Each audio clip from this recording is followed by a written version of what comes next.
Sa video natin ngayon mga maestro ay pag-usapan naman natin itong tungkol sa Service Recognition Incentive or SRI 2025.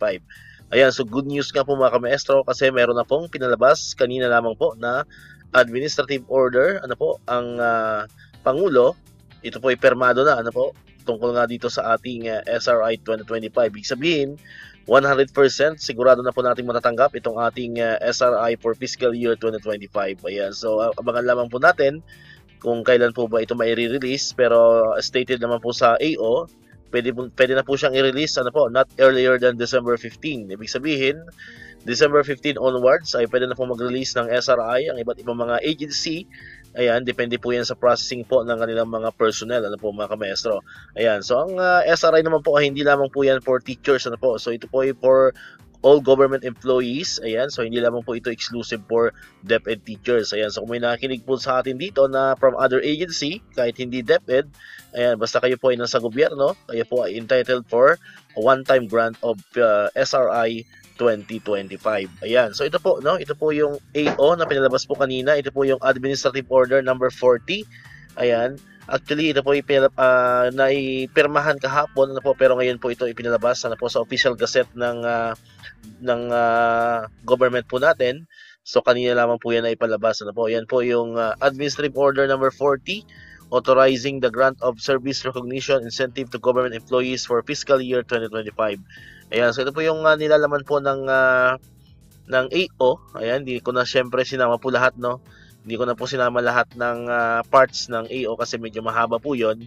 And pwede nyo rin po ma-download yun, yung gusto nyo malaman yung buong detalye niya. Nasa official gazette po yan, mga kamaestro.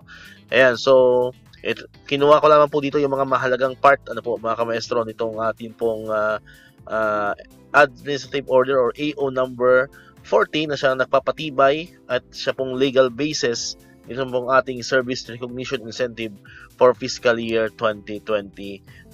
Ayan. So ito po, syempre, ito po yung mahalagang malaman po natin. Ayan, syempre, ang tatanong ng mga kamaestro natin dyan, kung magkano nga ba talaga itong ating SRI. So nandito po yan makikita sa section 5 ng AO number 40. Nakalagay po dito SRI for employees in the legislative and judicial branches and other offices vested with fiscal autonomy, employees of the Senate, House of Representatives, Judiciary, Office of the Ombudsman, and constitutional offices vested with fiscal autonomy may likewise be granted a one-time SRI by the respective heads of office at a uniform rate not exceeding 20,000 pesos each, chargeable against the available PS allotment of their respective agencies subject to the conditions set forth in section 2 hereof. Ayan, so malinaw po mga kamaestro, nakalagay po dito, stated po sa ating AO number 40, ang atin pong SRI ay same last year. Mga kamaestro, kung naalala po ninyo, last year ay ganito po rin yung natanggap po natin, not exceeding 20,000 pesos. Ibig sabihin, hindi po hihigit ng 20,000 po, yung matatanggap po natin. Pero yan po ay iba-iba, Ulitin po natin, nakadepende po yan sa ating pong savings ng bawat agency. Basta ang maximum po is 20,000 pesos po, Kung medyo maraming savings po ang inyong agency, ang inyong departamento, ayan, so 20,000 po. Uniform po yun, Uniform ba? O sa DepEd, kung magkano po yung savings natin, so para pareho po tayo ng matatanggap sa DepEd. Mga kamaestro, kung 20,000 po ang matatanggap ng lahat ng mga teachers po natin. Pero sa ibang departamento, nakadepende rin po yan sa kanilang savings. Kung savings po nila ay kakasya lang sa 50,000 or 15,000, so 15,000 din po ang matatanggap po nila, mga kamaestro. So yun po yung pag-release po, na nitong 20 or nitong ating pong SRI 2025. Ayan. So, yun muna po, Yun muna po yung updates po natin sa ngayon. So, at least meron po tayong good news. Ayan, sa mga nagtatanong, sa mga comment section po natin, sa mga video po na pinapost po natin. Ito na po yung kasagutan doon.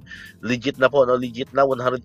Ito pong ating SRI for 2025. And, kung nagtatanong kayo kung mayroong tax, syempre, of course, based po sa ating mga karanasan before, lalo na pag mataas po yung ating salary grade, especially po yung mga teacher 3 pataas na po mga kamestro, yun po yung usually nababawasan po ng tax dito po sa SRI yan. Abangan na lang po natin kung magkano ba yung tax na may babawas po sa atin, pero umaasa pa rin po tayo na sana po ay alisin na po yung tax na yan para naman kahit paano ay buong matanggap ng isang government employee pong ating SRI for fiscal year 2025. Alright, so dito ko na tatapusin itong ating video ngayon mga kamestro. Kung di ka pa nakakapag-subscribe, click mo na ang subscribe button dyan para ikaw yung unang nakakapanood ng mga videos na na-upload natin. Katulad ito yung mga updates pa rin about about sa SRI 2025 and other benefits sa mga teachers and government employees. And syempre, click mo na rin ang notification bell button para ma-notify ka, always updated ka pag may mga bago tayong uploaded na videos. So muli, maraming salamat sa inyong panonood at pakikinig.